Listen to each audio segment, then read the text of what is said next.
네, 안녕하세요. 이번에는 ESG가 그러면 왜 등장하게 됐는지, ESG의 등장 배경에 대해서 한번 생각을 해보도록 하겠습니다. ESG를 생각을 할 때 우리 많은 기업들이 추구하는 전략 중에 하나가 글로벌 전략, 결국 세계화 전략입니다. 이 기업들의 글로벌 전략, 세계화 전략은 나라 간의 빈부의 격차를 해소를 했다라는 측면에서 보면 되게 긍정적입니다. 하지만 이러한 세계화 전략, 글로벌 전략은 국가 간의 빈부 격차를 해소하는 순기능도 있지만 이러한 세계화로 인해서 기업의 영향력이 커지고 그로 인해서 다양한 우려 상황들이 발생을 했습니다. 기업이 성장을 하면서 기업에게 사회가 요구하는 요구사항이 점점 더 증가를 하고 있다는 겁니다. 이러한 것들을 살펴보면 1920년대 영국의 감리교회가 술이나 담배, 도박 같은 이러한 산업군의 투자를 제외하는 윤리투자 접근 방식에 대한 개념을 도입을 했었습니다. 그리고 1960년대는 이제 베트남 전쟁이 있었던 해인데요. 베트남 전쟁에서 생화학 무기를 썼지 않습니까? 이러한 생화학 무기 납품 기업이라든지 또 남아프리카 공화국에 대한 인종차별 정책, 그리고 환경사고와 관련된 기업들에 대한 투자를 제외하거나 주주권을 활용하는 것에 대한 제한을 하는 것들을 압박하기 시작했었습니다. 이러한 것들이 어떠한 개념이냐면 사회 책임 펀드의 주주행동주의라는 것. 이러한 개념이 1960에서 70년대에 등장을 했어요. 그러면서 본격적으로 ESG라는 개념이 등장을 한 건 2006년 4월 책임 투자 원칙에 의한 자금을 집행하겠다라는 의도에서 UN PRI 선언을 했습니다. 이때 ESG와 관련되어져 있는 용어가 나왔습니다. ESG와 관련된 투자를 약속하는 이니셔티브 기관으로서 UN PRI가 사회적 책임 투자를 하겠다, ESG와 관련된 투자를 하겠다라고 서명한 기업들이 지금 현재 보면 이 투자 금액이 약 41조 달러가 된다라고 합니다. 그러니까 매년 30% 이상 증가를 하고 있다라고 합니다. 그러면 우리나라는 이러한 UN PRI와 관련해서 동떨어져 있을까요? 그렇지 않습니다. 우리나라는 2009년 6월에 국민연금이 UN PRI에 가입을 했어요. 그러면 이 이제 국민연금과 UN PRI와 관련돼서 우리가 고민을 해보면 이런 개념들이 있어요. 유니버셜 오너라는. 결국 이 유니버셜 오너들이 ESG를 더욱 촉진하고 강화를 시켰는데 유니버셜 오너의 대표적인 기관이 블랙락입니다. 블랙락은 자산운용사인데요. ESG를 실천하는 기업을 포트폴리오로 소유하고 기업들이 ESG 준수로 시장의 장기 수익률을 높이고 동시에 기업의 개별 위험을 줄이는 효과가 있기 때문에 ESG에 관심을 두고 있고 ESG와 관련되어져 있는 투자를 더욱 증대하겠다라고 이야기를 하고 있습니다. 이것처럼 투자자들이 ESG를 기업의 장기적인 생존과 수익을 확보할 수 있는 전략의 개념으로 바라보고 있다는 겁니다. 우리나라의 국민연금도 스튜어드십 코드를 도입한 후에 의결권을 행사하기 시작했는데 2021년부터는 ESG 통합 전략을 도입을 해서 2022년까지 국민연금이 운용하는 전체 자산의 50%까지 투자를 적용할 예정이라고 합니다. 그래서 이와 같은 연기금들이 ESG에 투자를 하도록 제도화가 우리나라뿐만 아니라 세계적으로 많이 제도화가 되어져 있습니다. 프랑스 같은 경우는 연금이 ESG 채권에 투자하도록 규정화를 해놨습니다. 그리고 영국 같은 경우는 연금법을 개정을 해서 ESG 투자를 유도할 계획이고요. 그리고 일본 정부 같은 경우는 연금 투자 펀드, 일본의 공적연금인데 스튜어드십 코드를 적용해서 ESG 준수를 위해서 의결권을 행사를 하고 있습니다.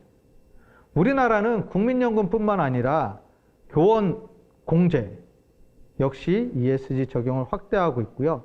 지방행정공제, 사학연금, 공무원연금 이러한 부분들이 탈석탄 금융을 선언을 하고 있습니다.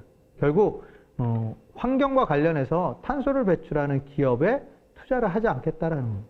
이와 관련해서 네덜란드계 공적연금이 우리나라 그 한국전력에 약 600억, 700억 정도를 투자를 했었는데 한국전력이 이제 화석연료와 관련된 발전에 투자를 한다라는 이야기가 있으면서 네덜란드 공적연금이 투자금을 뺐던 이러한 사례들도 있습니다.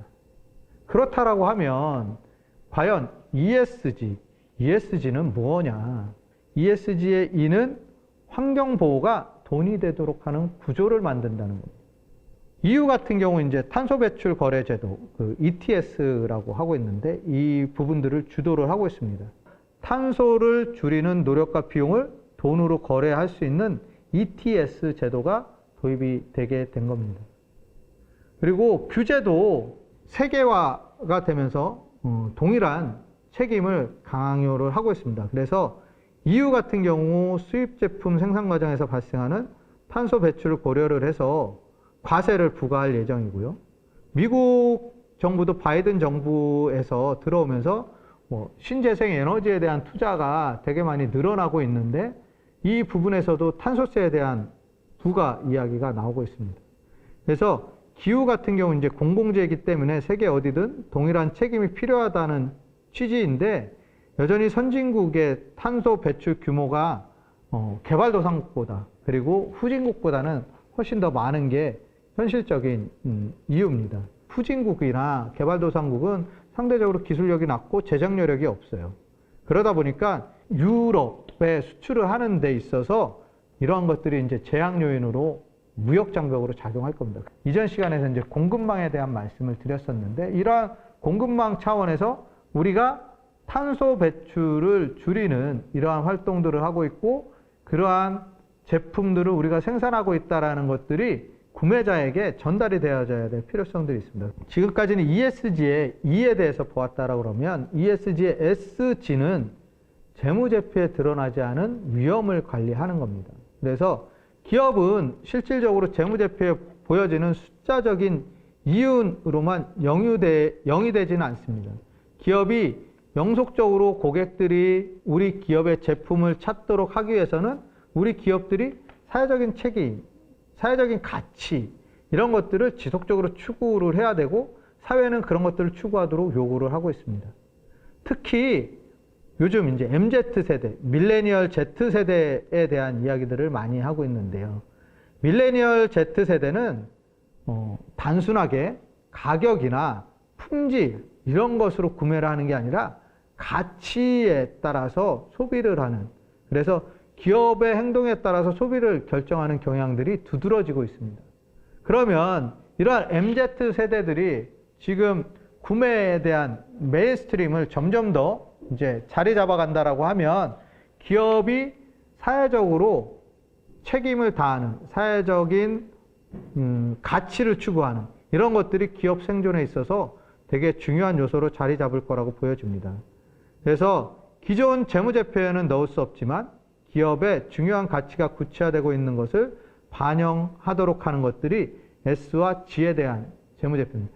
이익조정과 관련되어져 있는 연구를 할 때 그 지속가능 보고서를 보니까 이 사회적인 활동들의 내용들을 보면 그러니까 종업원들, 직원들의 권익 보호뿐만 아니라 직원들의 안전이나 이러한 부분들을 어떻게 우리 기업들이 준비를 하고 있고 그러한 것들을 실행하고 있는지에 대한 내용들이 있습니다.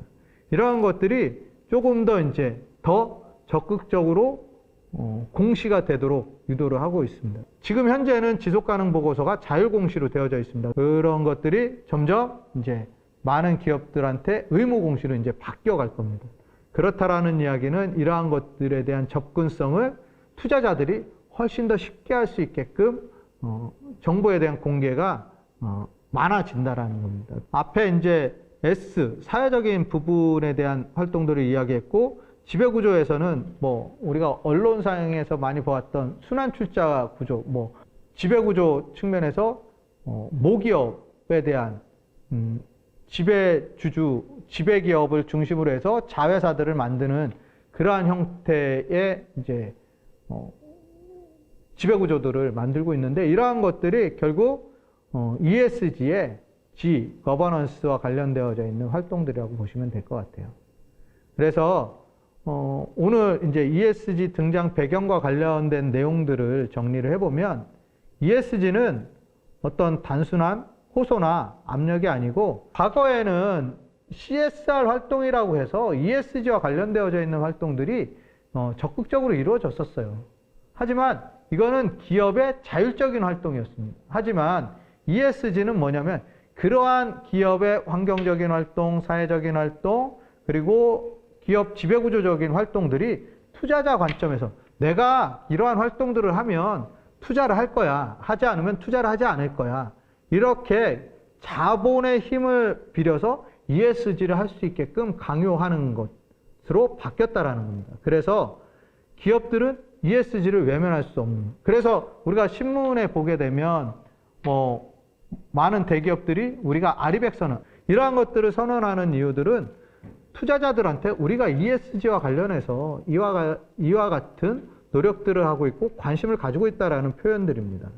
과거에는 우리가 우리 브랜드 가치를 올리기 위한 활동으로 CSR 활동을 했다라고 하면 이제 ESG 관점에서의 이러한 활동들은 결국 지속 성장, 생존을 위해서 미래 수익 창출을 위해서 필요한 기업의 기본적인 경영 활동이다라는 인식으로의 전환이 더없이 필요한 시점이라고 보여질 것 같습니다. 그래서 ESG가 이제는 어떤 경영의 유행적인 패러다임이 아니라 우리 기업을 둘러싼 사회적인 환경의 요구사항이고 이러한 요구사항을 우리가 받아들이면서 생존을 위한 전략으로서의 필요한 요소가 ESG다. 이렇게 인식으로의 전환이 필요한 시점이라고 봅니다. 그래서 ESG를 이러한 시점으로 바라보신다고 하면 기업 경영에 있어서 의사결정에 하는 중요한 좌표로서 ESG를 활용할 수 있을 거라고 생각이 됩니다. 그러면 오늘 여기까지 하도록 하겠습니다. 감사합니다.